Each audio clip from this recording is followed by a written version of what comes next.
Meus amigos, no nosso conteúdo de hoje a gente vai trocar uma ideia sobre a crise na Europa, os protestos que estão pegando tração na Europa nesse momento, muito por conta dos agricultores que estão indo para as cidades protestar. Estão levando seus tratores para as cidades, estão fechando as estradas, estão levando animais para as cidades e jogando dejetos, fezes de animais nas prefeituras e nos gabinetes dos políticos. Meus amigos, num Estado democrático de direito, protestar não é crime, está liberado e os protestantes não são considerados bandidos.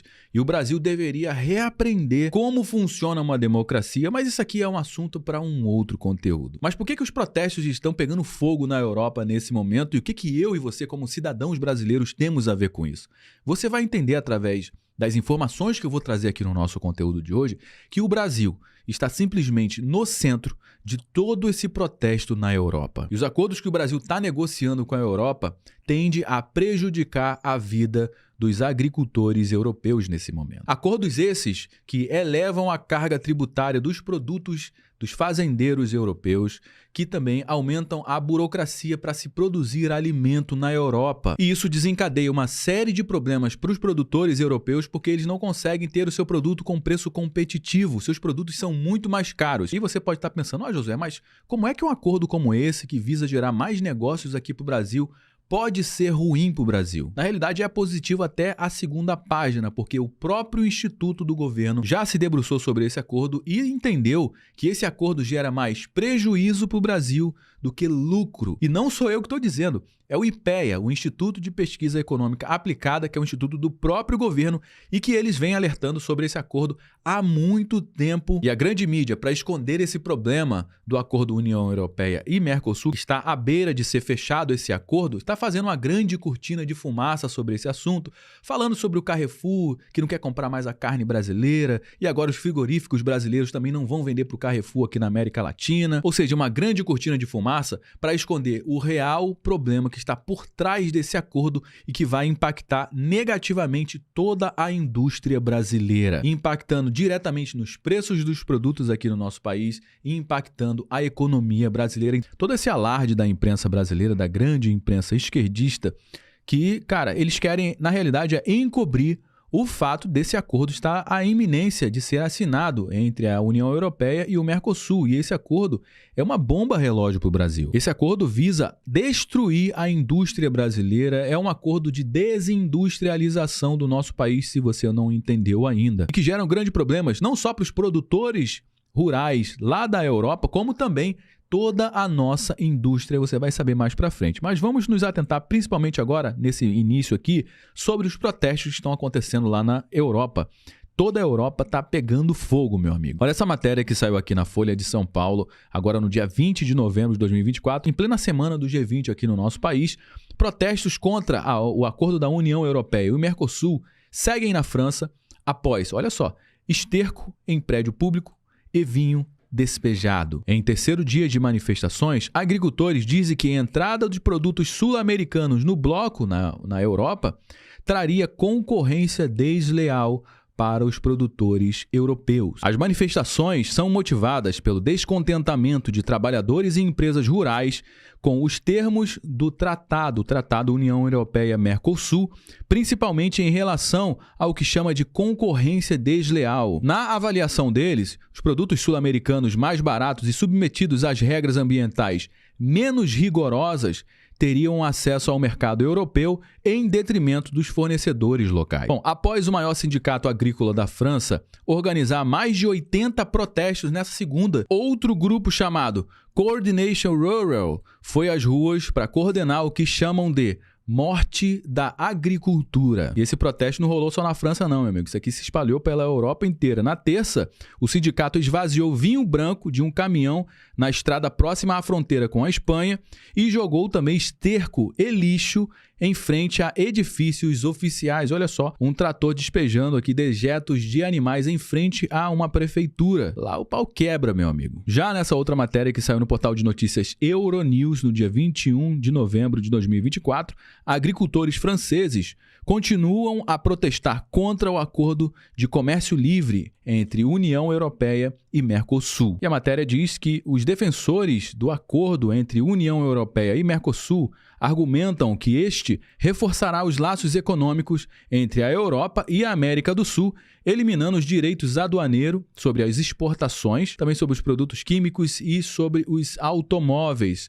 No entanto, o acordo é amplamente considerado como não sendo benéfico para o setor agrícola lá da Europa. Para que fique mais claro para você, como é que funciona esse acordo União Europeia e Mercosul? Basicamente funciona da seguinte forma: os países que compõem a União Europeia comprariam os produtos aqui do Mercosul, mas são os produtos commodities, como principalmente alimentos. Todo o mercado de grãos, mercado de cereais, todo o mercado agrícola do nosso país e também da agropecuária com as carnes bovinas, carne de frango, carne suína. Os países da Europa comprariam mais esses produtos aqui do Mercosul. Porém, os países do Mercosul não podem investir nenhum centavo na sua indústria, na indústria da transformação principalmente. Se nós brasileiros precisarmos comprar aqui um produto de tecnologia, por exemplo, um computador, o Brasil não pode produzir esse tipo de produto. De acordo com essas regras, o Brasil é obrigado a comprar os produtos industrializados dos países da Europa. Esse acordo visa aumentar a discrepância,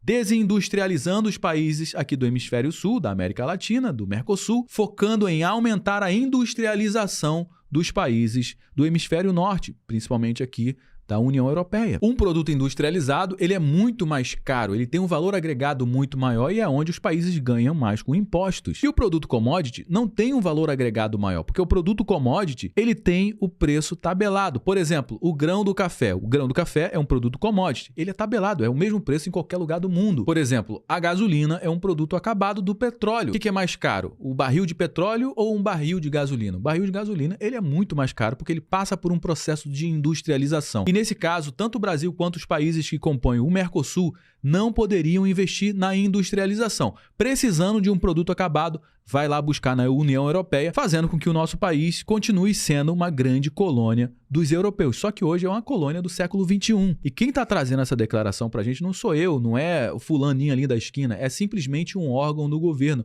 O IPEA, o Instituto de Pesquisa Econômica Aplicada, um instituto do próprio governo que realizou um estudo e trouxe informações estarrecedoras sobre esse acordo da União Europeia-Mercosul. Preste atenção. Dá uma olhada junto comigo nesse gráfico divulgado pelo IPEA que mostra a participação da indústria no PIB no país desde 1970 até 2022. Essa aqui é a última informação que a gente tem, mas aqui vai ficar claro para você o processo de desindustrialização do nosso país. Olha só, lá em 1970, tá vendo aqui, ó, a indústria participava de 30% do nosso PIB, que continuou forte da década de 70 até a década de 90. Bom, início da década de 90, o que acontece? O acordo comercial entre o Brasil e outros países, como, por exemplo, o acordo entre a União Europeia e o Mercosul. E olha só o que aconteceu com a indústria no nosso país. Hoje, a nossa indústria representa míseros 12% do nosso PIB, ou seja, saindo de 30% para 12%. E a tendência com esse acordo da União Europeia e Mercosul é destruir ainda mais a nossa indústria. Tá bom, José, mas como é que anda a nossa indústria hoje? Era 12% em 2022 e hoje? Bom, segundo a Fiesp, nessa matéria que saiu aqui no portal do UOL, no dia 1º de março de 2024, participação da indústria no PIB do Brasil cai para 10,8% em 2023. Ou seja, a nossa indústria está minguando justamente por conta desses acordos que o nosso país tem feito com os países industrializados. Eu vou deixar todos os links aqui na descrição do nosso conteúdo. Isso aqui é o site do IPEA, o Instituto de Pesquisa Econômica Aplicada. Ele diz o seguinte nessa página: o Acordo União Europeia e Mudança Estrutural. Ou seja, está havendo uma mudança estrutural aqui na nossa economia, na nossa indústria, a partir desse acordo União Europeia e Mercosul. Esse estudo foi publicado no dia 4 de julho de 2023, ou seja, desde 2023 o IPEA tem se debruçado sobre isso, tem apresentado informações concretas de que esse acordo é prejudicial para a nossa economia. Vamos dar ênfase principalmente nesses parágrafos aqui. As simulações recentes dos impactos do acordo Mercosul União Europeia, realizadas em modelos de comércio tradicionais, prevêem ganhos modestos para o Brasil. A maioria dos estudos prevê um aumento no PIB entre 0,20 e 0,45 no longo prazo. Nos trabalhos que simulam a dinâmica de transição, a elevação do PIB, esperada para 5 anos após a entrada em vigência do acordo, está entre 0,09 e 0,15, ou seja, praticamente nada. O problema é o Brasil deixar de investir na sua própria indústria, que eles explicam exatamente sobre isso ao longo do estudo. Entretanto, esses modelos não incorporam impactos sobre o processo de mudança estrutural de longo prazo da economia. E aqui é onde está o pulo do gato, é onde está o X da questão. Efeitos dinâmicos da composição setorial sobre a capacidade de inovação aqui do nosso país e custos do ajuste no mercado de trabalho. Ou seja, isso aqui vai fazer com que o Brasil trave a sua indústria, não vai ter investimento em inovação, porque não pode investir de acordo com esse acordo, e também esse acordo vai mexer com o mercado de trabalho, tornando o Brasil aqui praticamente num grande celeiro, numa grande fazenda, focando basicamente em produção de alimentos. Ao se acrescentar tais efeitos, a tendência é piorar a avaliação dos ganhos de comércio do acordo para o Brasil. Não sou eu que estou dizendo, cara. Isso aqui é o IPEA. E eles continuam, e aqui é onde está, cara, a cereja do bolo desse estudo. Considerando resultados da literatura baseada em modelos de equilíbrio geral, com mudança estrutural e análise dos efeitos da liberação dos anos 1990 e 1995, ou seja, na época que o Brasil começou a assinar esses acordos, estudando o que aconteceu de lá para cá, a entrada em vigor do acordo, esse agora União Europeia e Mercosul, tende a aprofundar a desindustrialização da economia brasileira e pode gerar impactos adversos e de longa duração sobre o mercado de trabalho das regiões mais industrializadas do Brasil. Ou seja, é o próprio IPEA que está dizendo que isso vai aprofundar esse processo de desindustrialização do nosso país.